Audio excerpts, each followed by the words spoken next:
Quero convidar os amados a abrirem suas Bíblias agora para a nossa mensagem desta noite, que já vai ser também colocada ali pelos nossos irmãos, para que a gente possa acompanhar. Hebreus capítulo 11, abra ali sua Bíblia. Hebreus capítulo 11, versículos 8 a 10. O tema da nossa mensagem de hoje é uma herança de fé. Uma herança de fé. Hebreus 11, de 8 a 10.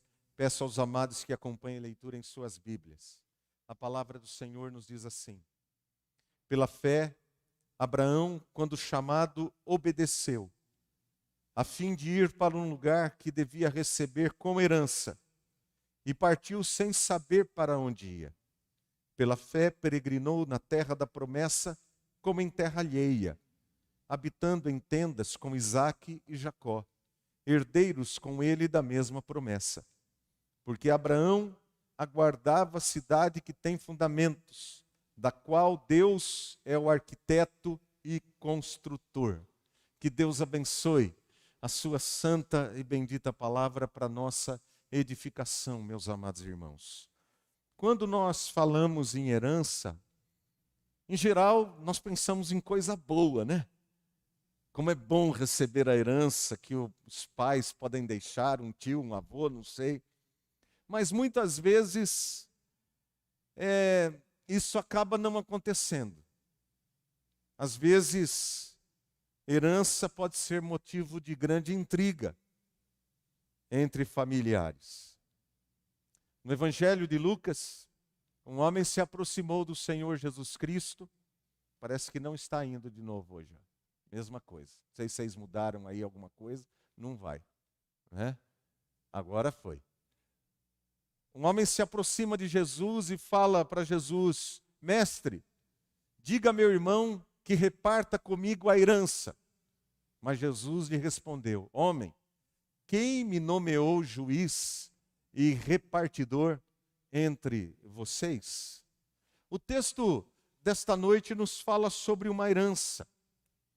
Mas não sobre uma herança visível, material, passageira, mas sobre uma herança eterna que Deus prometeu a todos aqueles que depositam a sua esperança e a sua fé nele. O texto nos fala deste homem famosíssimo na história bíblica chamado Abraão. Famosíssimo e importantíssimo para nós, para todos os crentes, porque a Bíblia Sagrada diz que ele é o pai da fé, e todos nós somos filhos dele. Aqueles que creem em Jesus Cristo são filhos de Abraão. Abraão foi um dos descendentes de Sem.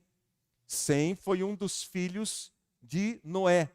Os irmãos se lembram que Noé, quando entrou na arca com a sua família, ele entrou ali com seus 3 filhos, Sem, Cã e Jafé.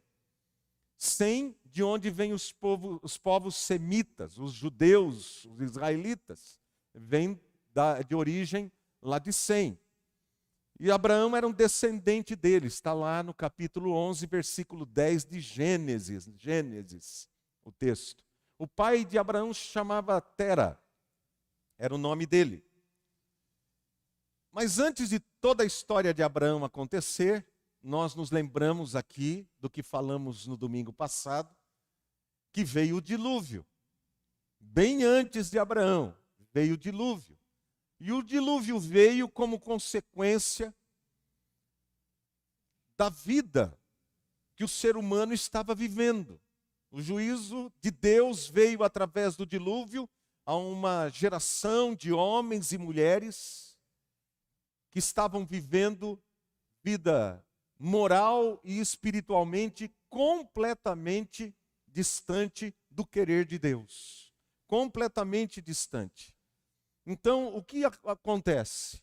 Deus envia o dilúvio, julga todos os seres humanos e boa parte de toda a criação, exceto aqueles animais que estavam com Noé e sua família dentro da arca, e logicamente aqueles que viviam nos mares, nas águas, que permaneceram vivos. Os demais todos morreram no dilúvio, nesse juízo de Deus sobre a humanidade e sobre a própria criação. Mas nós vamos perceber, queridos irmãos, que mesmo após o dilúvio, mesmo com aquela pequena família de 8 pessoas que saem da arca e que começam tudo de novo, nós vamos perceber que o pecado, ele continuava dominando o coração humano. E aí nós entendemos que o pecado, ele leva as pessoas a viverem vidas sem significado, vidas sem propósito em relação aos valores eternos. Nós sabemos que Deus salva somente Noé e sua família, e já que eram tão poucas pessoas e salvas pela graça, pessoas que viram o juízo de Deus, nós entendemos que deveria haver uma mudança na vida destas pessoas. E daquelas que viriam depois deles. Porque eles contaram tudo o que aconteceu. Eram filhos diretos de todo aquele juízo do Senhor. Mas infelizmente não foi o que aconteceu.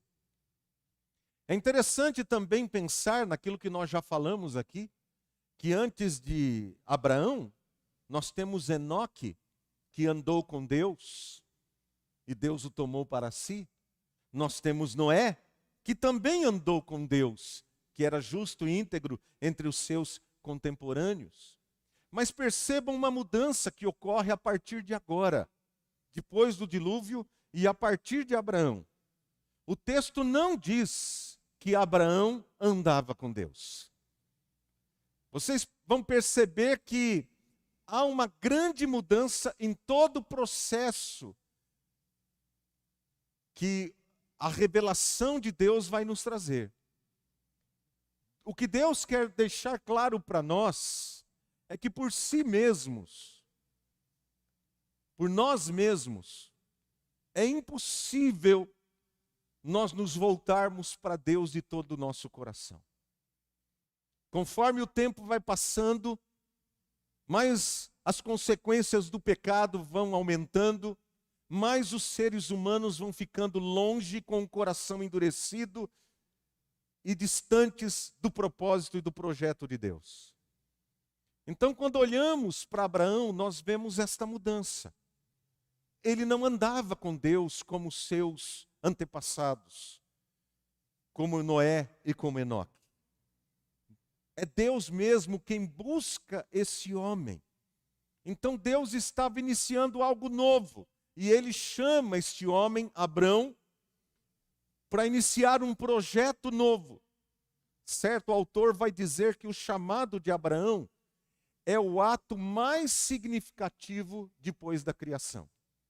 É o ato mais significativo depois da criação, pois nele a graça de Deus fica evidente o tempo todo. Se alguém tem dúvida de que o ser humano sempre foi salvo pela graça de Deus, a partir de Abraão, não vai ficar nenhuma dúvida de que a salvação é uma ação soberana da graça de Deus sobre todos os seres humanos.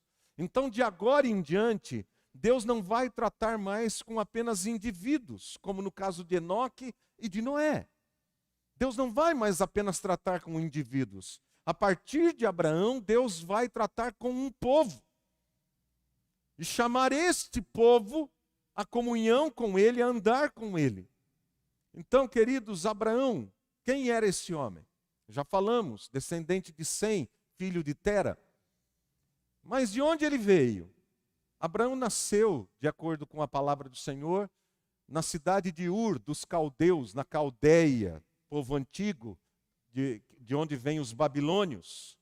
Ele foi com a sua família para uma outra cidade chamada Harã. O seu pai os levou para lá.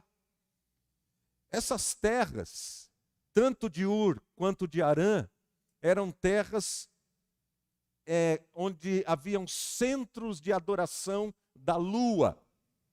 Os homens adoravam a lua nesses lugares. Você sabe que no passado era muito comum as pessoas adorarem o sol, a lua, as estrelas. Nós vemos muito esses cultos no Antigo Testamento e nos povos antigos. E os pais de Abraão e o próprio Abraão também eram um adorador da lua.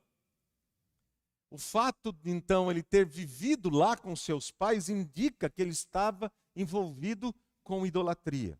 Josué vai nos falar sobre isso. Então Josué disse a todo o povo: assim diz o Senhor, Deus de Israel. Antigamente os pais de vocês, incluindo Tera, pai de Abraão, e de Naor, viviam do outro lado do Eufrates e serviam outros deuses. Abraão era um homem idólatra, junto com seu irmão Naor e seu pai, seus tios e todos os seus familiares. Eles eram idólatras. Abraão vivia ali com toda a sua família, até o dia em que o Senhor se revelou a Abraão.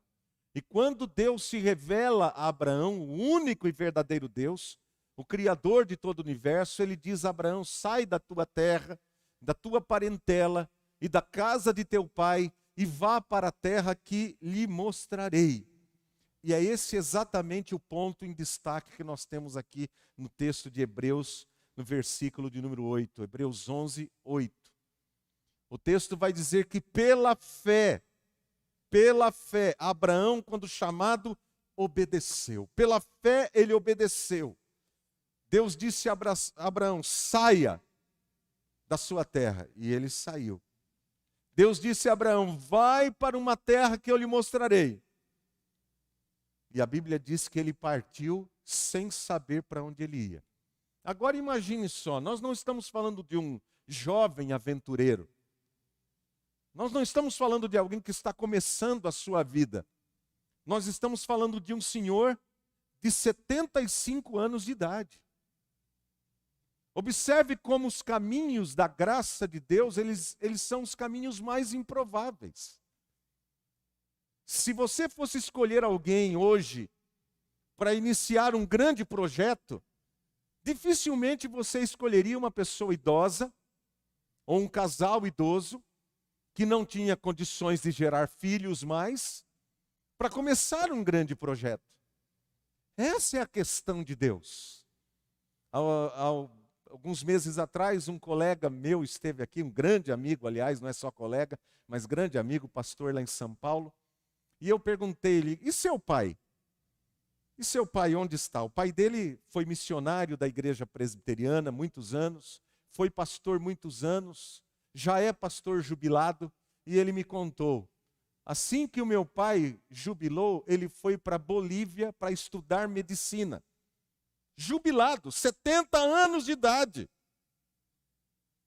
Foi para Bolívia para estudar medicina, porque ele queria voltar para o Pará, de onde eles são, e voltar para lá como os primeiros missionários que começaram o trabalho pela região amazônica, ali pregando aos ribeirinhos e atendendo a necessidade daquele povo carente.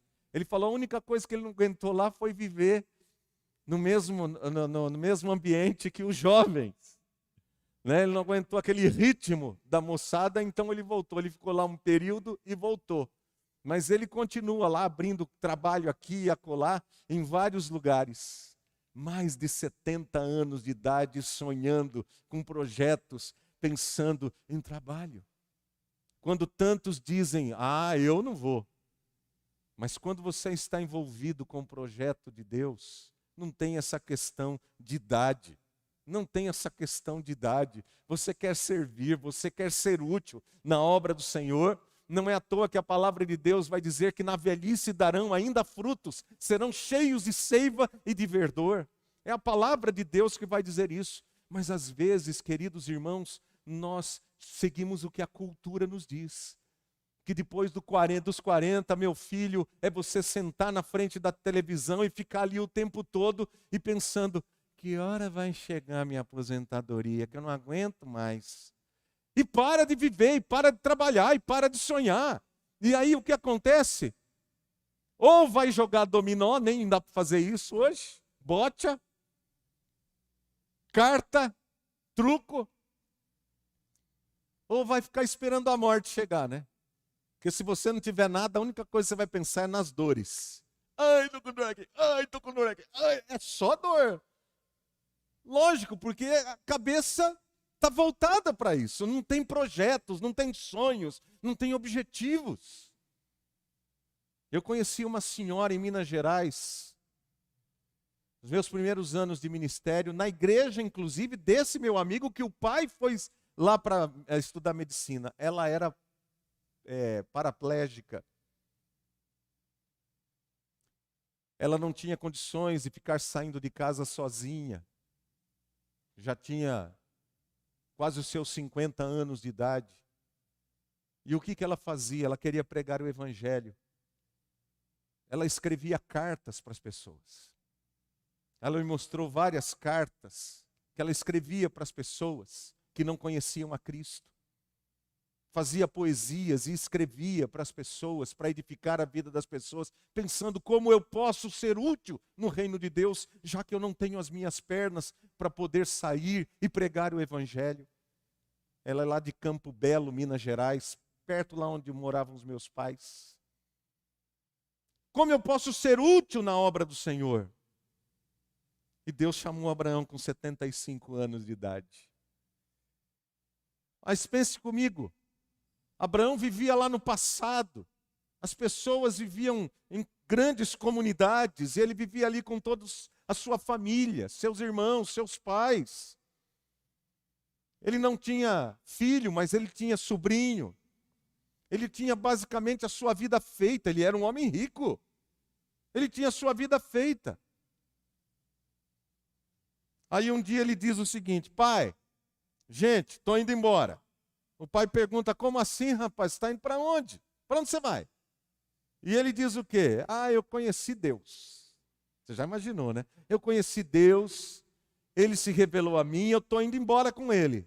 E o pai pergunta: mas para onde você vai, meu filho? E Abraão responde: eu estou indo para uma terra que eu não sei onde é ainda não, mas Deus vai me mostrar. Ele me convidou e eu estou indo com ele. Que coisa, né? É a maneira do Senhor nos chamar. A maneira do Senhor nos chamar num chamado de fé. Olha o que a Bíblia Sagrada diz. Enquanto seguiam pelo caminho, alguém disse a Jesus: vou segui-lo para onde quer que o Senhor for. Mas Jesus lhe respondeu: as raposas têm as suas tocas, e as aves do céu têm os seus ninhos, mas o Filho do Homem não tem onde reclinar a cabeça. Para onde você está indo? Eu quero te seguir. Você quer me seguir? Eu não tenho lugar fixo, não tenho moradia fixa. Até as raposas têm, as aves do céu têm. Mas eu não prometo para você que vai ser uma jornada fácil, feliz, com casa boa, comida boa e tudo mais. Queridos e amados irmãos, o chamado de Jesus, chamado de Deus, para quem deseja segui-lo, assim como foi para Abraão, é um chamado para que deixemos para trás tudo aquilo que aparentemente nos dê segurança e nos entreguemos completamente à sua dependência e direção. Mas o Senhor não diz apenas a Abraão: sai da tua terra. Mas ele diz também: sai da tua parentela. Deixa o seu pai, deixa a sua mãe, deixa os seus parentes. E vamos juntos comigo para o projeto que eu tenho para você. E aí Jesus diz: se alguém vem a mim e não me ama mais do que ama o seu pai, a sua mãe, a sua mulher, os seus filhos, seus irmãos, as suas irmãs, e até a sua própria vida, não pode ser meu discípulo. É a palavra do Senhor. Queridos irmãos, o chamado de Jesus, para quem deseja segui-lo, assim como foi para Abraão, é um chamado para que nenhum vínculo afetivo e emocional seja um obstáculo para que nos entreguemos completamente à sua dependência e à sua direção. Jesus está nos chamando a romper E eu quero que você preste atenção nisso. Aí você pode perguntar assim, mas que mal há em querermos morar em determinado lugar? Que mal há querermos morar perto, estarmos juntos dos nossos pais, ou dos nossos filhos, dos nossos parentes? Aparentemente não há nenhum mal. Aparentemente não existe mesmo nenhum mal nessa questão. A Bíblia Sagrada não está dizendo que isso é mal. Preste muita atenção nisso. A Bíblia Sagrada não está dizendo que é errado você ter um lugar para morar, que é errado você amar o seu pai e sua mãe, querer estar perto deles, dos seus filhos, nada disso.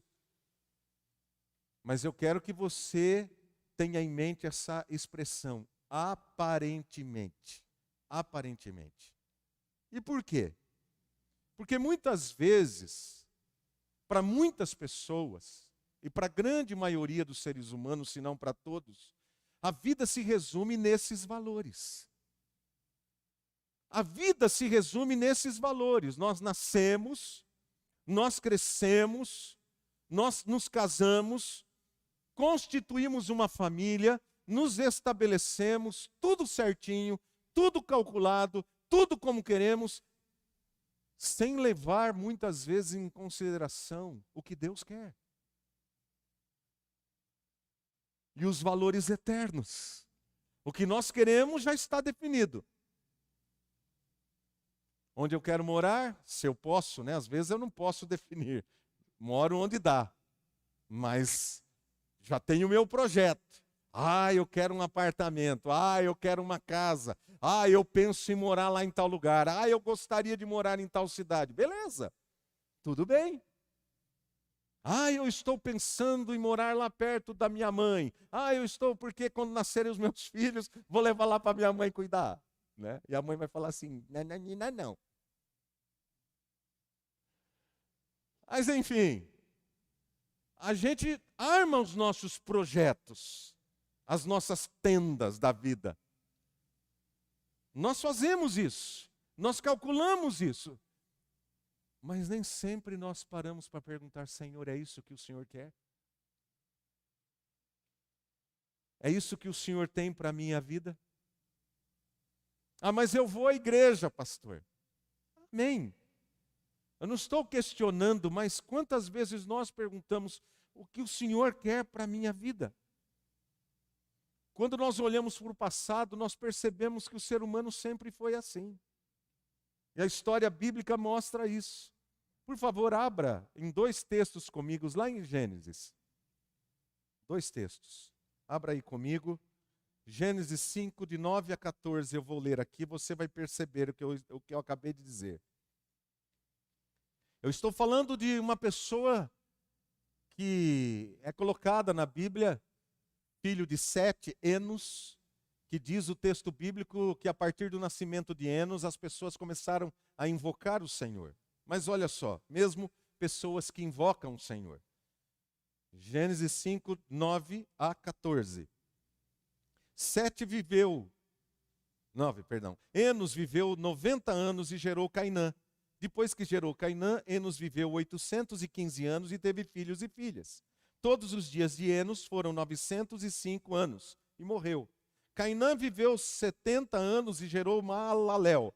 Depois que gerou Maalalel, Cainã viveu 840 anos e teve filhos e filhas. Todos os dias de Cainã foram 910 anos e morreu. Aí vai, e você, vamos parar aqui, não preciso ler mais. Mas agora vai lá em Gênesis 11, depois do dilúvio. Isso era antes do dilúvio. Agora vai depois do dilúvio. Gênesis 11, de 10 a 15. São essas as gerações de Sem. Ele tinha 100 anos de idade quando gerou Arfaxade. 2 anos depois do dilúvio. E depois que gerou Arfaxade, Sem viveu 500 anos e gerou filhos e filhas. Arfaxade viveu 305 anos e gerou Salá. E depois que gerou Salá, Arfaxade viveu 403 anos e gerou filhos e filhas. Salá viveu 30 anos e gerou Éber. E depois que gerou Éber, Salá viveu 403 anos e gerou filhos e filhas. E aí vai. É assim que o texto vai contando a história das pessoas. O que você percebe nessas histórias? Que as pessoas tinham seus projetos. Elas nasciam, elas cresciam, elas se casavam. Elas iam viver sua vida, geravam seus filhos. Mas onde está o envolvimento com o projeto de Deus em tudo isso? Será que nós conseguimos perceber que a vida dessas pessoas eram vidas vividas para si próprias? Vidas que geravam em torno delas mesmas, do mundo que elas próprias criavam para si mesmas. Até que Deus chama Abraão. E Jesus chama Pedro. E Jesus chama Tiago. Jesus chama João. Jesus chama André. E o que acontece nesses chamados? Está aí, Jesus lhes disse, venham comigo, e eu os farei pescadores de gente. Então eles deixaram imediatamente as redes e o seguiram. Jesus apresenta um projeto. Eles deixam o que estão fazendo e se envolvem com o projeto do Senhor. Um pouco mais adiante, Jesus viu outros, 2 irmãos, Tiago, filho de Zebedeu, e João, irmão dele. Eles estavam no barco em companhia de seu pai, consertando as redes, e Jesus os chamou. Então eles, no mesmo instante, deixaram o barco e seu pai e seguiram Jesus. E aí diz o texto, quando Jesus saiu dali, viu um homem chamado Mateus, sentado na coletoria, e ele disse, siga-me. Ele levantou e o seguiu. Talvez você pense o seguinte, mas pastor, isso é só para pessoas específicas. De fato é. Para todos aqueles que Jesus chama. É um chamado específico. Mas não é um chamado específico para ser Abraão, não é um chamado específico para ser apóstolo apenas, mas é um chamado específico para ser discípulo de Jesus. Quer ver como isso é verdade? Olha o que Jesus diz. Assim, pois, qualquer um de vocês que não renuncia a tudo quanto tem, a tudo que tem, não pode ser meu discípulo. Por quê? Porque o projeto de Jesus, projeto de Deus para nós, precisa ser maior do que qualquer projeto que nós mesmos tenhamos para a nossa vida ou para a vida da nossa família. Ele tem um projeto e esse projeto precisa ser maior. Jesus quer ser o centro na vida das pessoas que Ele chama para serem seus seguidores. Ele quer ser o centro. Nada, nenhum lugar, coisas, pessoas podem ser o centro na vida das pessoas a quem Jesus chama. Caso contrário, irmãos, nós não estaremos prontos para sermos seus discípulos. Nós estaremos renunciando o seu projeto para nós. Estaremos nos recusando a não viver debaixo de autoridade, da sua autoridade e da sua dependência, negando-nos a seguir a sua direção. Por isso a palavra de Deus diz, pela fé, Abraão, quando chamado, obedeceu. É uma atitude de fé. Você se lembra daquele homem rico? Eu sempre gosto de citar esse texto. Primeiro porque está na Bíblia, porque ele nos fala muitas coisas. Aquele homem rico veio até Jesus e disse, bom mestre, que farei para herdar a vida eterna? E depois de falar dos mandamentos, tudo, Jesus diz, só te falta uma coisa. Vai, vende tudo que você tem, dá aos pobres e terás um tesouro no céu. E ele sai, porque ele não estava disposto a abrir mão. Disposto a abrir mão. Observe que Jesus, ele pega exatamente naquilo que é chave para nós. Exatamente onde está o nosso coração. O chamado de Jesus sempre é um chamado radical. Para romper com tudo, com todos, por causa de Jesus. Mas é interessante. Quando nós compreendemos isso e nos entregamos totalmente a Jesus, nós estaremos mais livres para servi-lo e para servir as pessoas que amamos. Eu não estou dizendo aqui aos irmãos que você tem que deixar tudo e vir morar na igreja. Isso seria um pecado, uma ignorância completa, aliás, que não tem nenhum respaldo bíblico. Jesus, inclusive, chama a atenção de alguns homens na sua época que diziam assim: eu não posso cuidar do meu pai e da minha mãe porque o tempo que eu tinha e o dinheiro que eu tinha para cuidar do meu pai e da minha mãe, eu já estou lá na igreja. Jesus só não fala isso, mas devia ter falado, né? Você está de brincadeira comigo, né? Jesus ia falar isso daí com toda certeza se ele estivesse nos dias de hoje. Porque a pessoa que realmente coloca Jesus em primeiro lugar na sua vida, todas as demais prioridades, tudo aquilo que é importante, relevante, que realmente importa no reino de Deus, terá seu lugar, seu momento devido, de acordo com a vontade de Deus. É interessante, queridos e amados irmãos, que Jesus ele veio com esse propósito. Ele mostra isso através do exemplo da sua vida. Ele veio para nos desprender das coisas deste mundo passageiro. Os nossos pais são nossos pais enquanto eles estão aqui, nós estamos aqui. Mas quando nós partirmos daqui, não vai haver na glória eterna nenhum grau de parentesco. Nós todos seremos irmãos em Cristo.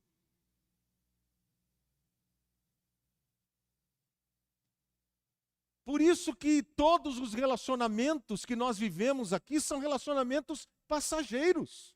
Não importa o quanto você viva ao lado de uma pessoa. Pode ser 50, 60, 70 anos. Mas ele vai acabar. Não é porque eu quero, não é porque você quer, mas é porque é uma realidade. Porque tudo que existe neste mundo é temporário. Mas o relacionamento com Cristo e com a igreja de Cristo não é temporário, é eterno. E nós precisamos parar e refletir sobre isso. Foi o que esses homens lá no passado, com pouca revelação, eles compreenderam. Por isso o texto bíblico diz que eles peregrinaram pela terra da promessa. Abraão, Isaque, seu filho, e Jacó, seu neto. Todos eles foram peregrinos na terra da promessa. Eles andaram pela terra da promessa, habitaram em tendas na terra da promessa, como se a terra que Deus prometeu a eles não fosse deles. Isso quer dizer o seguinte: eles jamais reivindicaram aquela terra, nunca eles lutaram por aquela terra, nunca eles se disseram, queremos tomar posse dessa terra. Por quê? Porque eles estavam esperando em Deus o tempo todo. Deus prometeu nos dar uma terra, e Ele vai nos dar essa terra que Ele prometeu. Ou seja, eles aguardaram a concretização da promessa no tempo e no modo de Deus, sem se preocupar no como e no quando. É interessante você estudar a Bíblia e você perceber isso, que a terra da promessa, a terra de Canaã, nunca foi ocupada por Abraão, Isaque e Jacó. Depois os seus descendentes ficaram 430 anos como escravos no Egito, e só depois de toda aquela geração que foi escrava no Egito morrer, é que os seus filhos vão tomar posse da terra prometida. Só depois. E você pensar que Abraão, ele viveu cerca de 100 anos depois da promessa que Deus fez a ele de lhe dar uma terra prometida. E você lê a Bíblia e você vai perceber que Abraão, a única terra que Abraão comprou, foi a terra que ele enterrou a sua mulher Sara. O único espaço de terra que ele comprou, enquanto ele esteve aqui. Qual é a lição que nós podemos tirar dessa história de Abraão? É o total desapego às coisas deste mundo. A confiança no cuidado e na provisão de Deus. Até mesmo quando os seus pastores tiveram problema com os pastores do seu sobrinho Ló, ele que era o tio, o mais velho, ele deixou Ló escolher no lugar dele. Ele falou: você escolhe a terra que você quer ir. Se você for para a direita, eu vou para a esquerda. Se você for para a esquerda, eu vou para a direita. Ele não brigou por nada, porque ele confiava no projeto de Deus para a sua vida, para a sua família. Ele descansou no Senhor. Outra questão bastante importante em relação à questão desse desapego, no versículo 10 diz, voltando lá para o texto de Hebreus: porque Abraão aguardava a cidade que tem fundamentos, da qual Deus é o arquiteto e construtor. Por que desse desapego? Porque, como nós já afirmamos aqui, os bens materiais, eles são temporários. Mas os espirituais, eles são permanentes. E Abraão foi um homem que viveu pela fé. Os olhos de Abraão, de acordo com o que diz a palavra, eles estavam numa cidade que tem fundamentos, da qual Deus é o arquiteto e o construtor. Ele esperava a cidade do Deus vivo, onde ele viveria para todos sempre com seus filhos. Ele sabia que a sua vida tinha um tempo limitado. Ele viveu 175 anos, mais ou menos. A sua vida teve esse tempo, era limitado. Mas, para um homem de fé, que crê no projeto de Deus para si, para sua família, para os filhos que Deus vão lhe dar, ele sabe que um dia ele estará vivendo para sempre, com todos os seus filhos, filhas, com toda a sua família. Jesus Cristo disse: quem é o meu pai, quem é minha mãe? Todos aqueles que fazem a vontade do meu Pai que está nos céus, esse é o meu pai, minha mãe, meu irmão, minha irmã.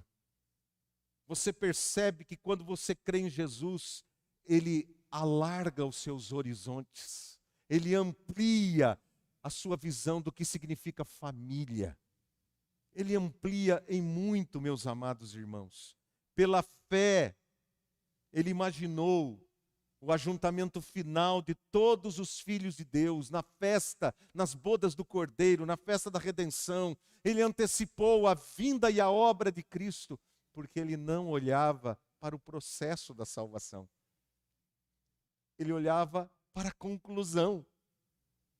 Ele não ficava, como que vai ser isso, como vai ser aquilo, não. Ele olhava lá para frente. Ele olhava já para a obra concluída. Por isso ele é o pai da fé. Queridos irmãos, Jesus Cristo disse: na casa de meu pai há muitas moradas. Se não fosse assim, eu já lhes teria dito.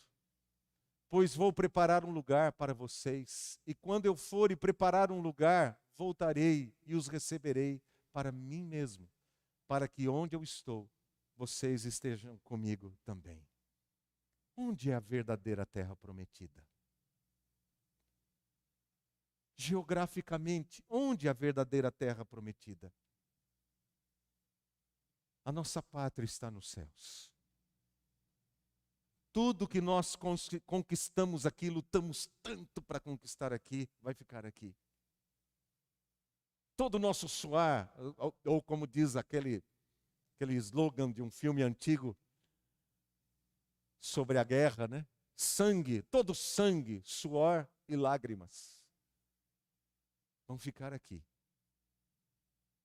Nós não poderemos levar nada e ninguém conosco. Abraão compreendeu isso.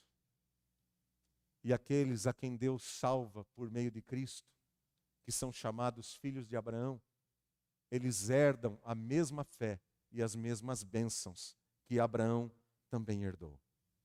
Mas, meus queridos e amados irmãos, terminando, concluindo essa mensagem desta noite, essa herança, ela é de graça, porque nós recebemos como fruto da obra gloriosa de Jesus Cristo.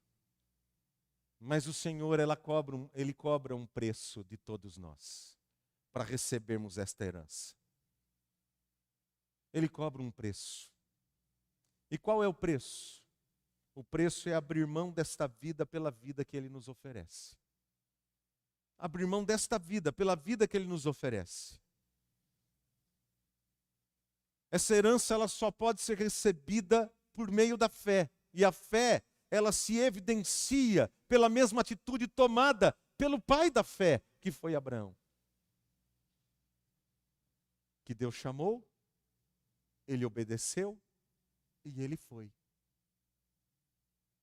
Seguindo o projeto de Deus. É preciso romper com esse mundo. É o que exige a fé. Romper com esse mundo. É preciso entregar a Jesus o trono da nossa vida. Ele precisa estar acima de qualquer pessoa e de qualquer relacionamento. Jesus não aceita o segundo lugar. Porque ele é o Senhor absoluto. Senhor absoluto. E ele mesmo disse que onde estiver o seu tesouro, ali estará também o seu coração. Onde está o teu tesouro? Quem é o teu tesouro? Quais são as suas expectativas em relação à vida? Em relação ao futuro? Quais são os seus projetos? Jesus está neles. Jesus faz parte dos seus projetos de vida. Quais são os seus sonhos? Jesus está no centro deles. Você quer que Jesus o conduza? E aqueles sonhos que talvez não tenham absolutamente nada com a vontade dele, ele dizer, deixa isso para lá. Você estaria disposto a abrir mão da sua própria vida para seguir o projeto de Deus, de Jesus Cristo, para você? Que Deus nos abençoe, queridos, para que Deus nos dê a graça também em Cristo de recebermos a herança, sermos herdeiros dessa herança bendita que Abraão já recebeu e que nós, se Deus assim permitir, e estivermos envolvidos com o projeto dele, também receberemos na glória. Vamos ficar em pé e vamos orar e depois estaremos louvando ao Senhor com o hino.